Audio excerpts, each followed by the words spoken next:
घोट की glamour institute of science and technology centre पारां कामयाब जवान प्रोग्राम जे सिलसिले में एक तकरीब मुनक़िद कई वई। तकरीब जे मेहमान ख़ास नेवोटेक सिंध जो डायरेक्टर मोहम्मद अली चाचड़ हो। तकरीब में वसीम अख्तर, हसनैन चना, ग्लैमर सेंटर जे प्रिंसिपल हाफ़िज़ कादिर बख्श ऐवान समेत वॾे अंग में शागिर्दनि ऐं शागिर्दियाणियुनि शिरकत कई। उन मौक़े ते सेंटर जी इंतज़ामिया पारां शागिर्दनि ऐं शागिर्दियाणियुनि खां टीम बैच लाइ इंटरव्यू वरिता विया। उन मौक़े ते नेवोटेक सिंध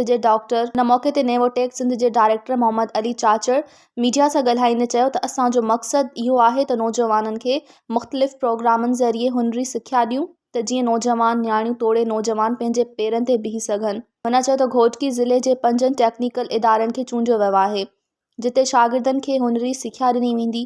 हुन चयो त सिंध में हिन कामयाब जवान प्रोग्राम बाबति 246 इदारा कमु करे रहिया आहिनि जिते नौजवाननि तोड़े न्याणियुनि खे मुफ़्त सिख्या ॾेई रहिया आहियूं। हुन वधीक चयो त हुनरी सिख्या सां गॾु शागिर्दनि खे सर्टिफिकेट सां गॾु ॿियूं सहूलियतूं ॾिनियूं वेंदियूं ऐं ट्रेनिंग पूरी थियण खां पोइ नौजवाननि खे सरकारी तोड़े ख़ानगी इदारनि में रोज़गार आसानी सां मिली सघंदो। हुन वधीक चयो त सऊदी हुकूमत ऐं पाकिस्तान हुकूमत जे विच में नेवोटेक ऐं तकामल विच में मुआहिदो थियो आहे जंहिंमें 2,50,000 नौजवाननि खे हुनरी सिख्या ॾियण बाद सऊदी अरब में मुलाज़मत लाइ मौक़ो मिलंदो ऐं अहिड़े क़िस्म जो मुआहिदो ॿियनि मुल्कनि सां बि ॻाल्हियूं हलंदड़ आहिनि।